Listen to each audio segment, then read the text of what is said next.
اعوذ باللہ من الشیطان الرجیم بسم اللہ الرحمن الرحیم الحمدللہ رب العالمین والصلاة والسلام علی اشرف الانبیاء والمرسلین وعلی آلہ الطیبین الطاہرین لا سیما بقیۃ اللہ العظم اما بعد فقد قال اللہ الحکیم فی کتابہ الکریم بسم اللہ الرحمن الرحیم هو الذی بعث فی الامیین رسولا منہم یتلو علیہم آیاتہ ویزکیہم ویعلمہم الکتاب والحکمہ وَإِن كَانُوا مِن قَبْلُ لَفِي ضَلَالٍ مُبِينٍ۔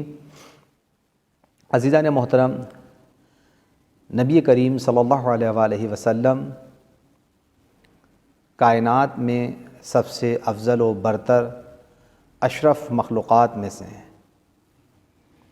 نبی کریم صلی اللہ علیہ وآلہ وسلم کا مقام و مرتبہ تمام انبیاء میں سب سے افضل و برتر ہے۔ پروردگار عالم نے اپنی خلقت کا شاہکار قرار دیا ہے، مرسل اعظم قرار دیا ہے، سردار انبیاء ہیں، سرور کائنات ہیں۔ حضور صلی اللہ علیہ وآلہ وسلم پر خداوند عالم نے درود و سلام بھیجنے کا اعلان فرمایا ہے، اور یہ ارشاد فرمایا کہ مومنین سے بھی یہ بات کہا، مومنین سے بھی یہ بات کہی، اور ارشاد فرمایا کہ ان اللہ وملائکتہ یصلون علی النبی یا ایھا الذین آمنوا صلوا علیہ وسلموا تسلیما، کہ پروردگار عالم اور اس کے ملائکہ اپنے نبی پر درود و سلام بھیجتے ہیں، تو اے صاحبان ایمان تم بھی نبی کریم پر درود و سلام بھیجو۔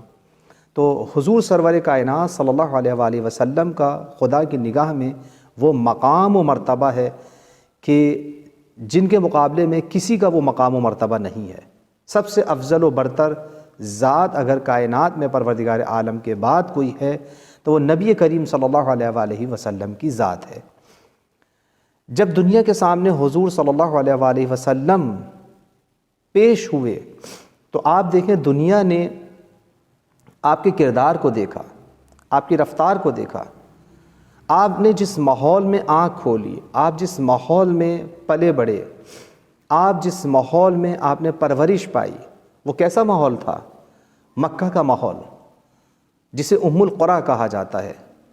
خداوند عالم نے ایسے ماحول کے اندر کہ جہاں لوگ پڑھے لکھے نہیں ہیں، جہاں لوگ کھلی گمراہیوں میں مبتلا ہیں، جہاں لوگ چھوٹی چھوٹی باتوں پر خون خرابہ کر دیتے ہیں اور شراب خواری کرتے ہیں، سود خواری ان کا کاروبار ہے، ایسے ماحول کے اندر پروردگار عالم نے کہ جہاں یوں کہا جائے کہ گھٹا ٹوپ اندھیرے تھے، جہاں گمراہی اپنے بدترین وجود میں طاری ہو چکی تھی پورے ماحول کے اوپر، ایسے ماحول کے اندر خداوند عالم نے نبی کریم صلی اللہ علیہ وآلہ وسلم کو مبعوث فرمایا۔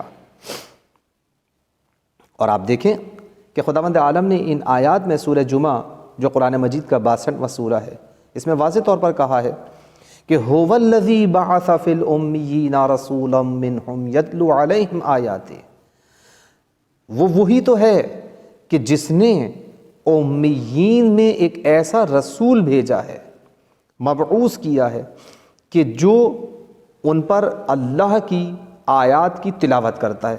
یتلو علیہم آیاتہ، صرف آیات کی تلاوت نہیں کرتا ہے۔ دیکھیں خداوند عالم نے ان آیات میں بعثت پیغمبر اکرم صلی اللہ علیہ وآلہ وسلم کا ہدف بھی بیان کیا ہے، نبی کی ذمہ داریوں کو بھی بیان کیا ہے۔ پہلا نبی کا کام یہ ہے کہ وہ آیات کی تلاوت کرتے ہیں، ٹھیک ہے؟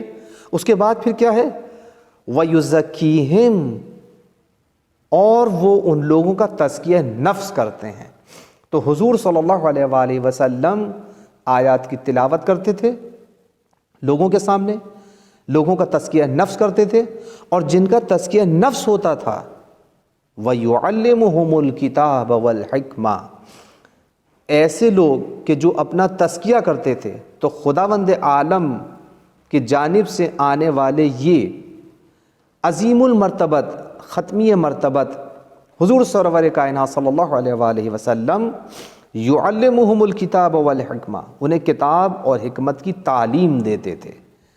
تب آپ نے دیکھا کہ حضور کی کیا کیا ذمہ داریاں ہیں؟ آیات کی تلاوت، تزکیہ قلوب، تزکیہ نفس، کتاب اور حکمت کی تعلیم۔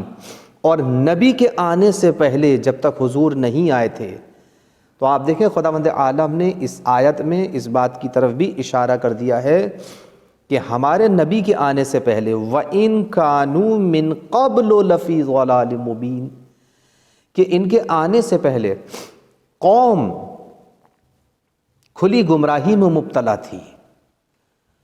ان کے آنے سے نور ہدایت روشن ہوا، نور ہدایت لوگوں کے دلوں میں پہنچا، لوگوں نے ہدایت حاصل کی حضور کی تلاوت کی وجہ سے، حضور کے تزکیہ نفس کی وجہ سے، حضور کی تعلیم کتاب کی وجہ سے، حضور کی تعلیم حکمت کی وجہ سے۔ حضور نے اس طرح سے ان کے سامنے تلاوت کی ہے کہ لوگ تلاوت سننے کے بعد نبی کریم صلی اللہ علیہ وآلہ وسلم کے پر ایمان لانے کے لیے تیار ہو گئے۔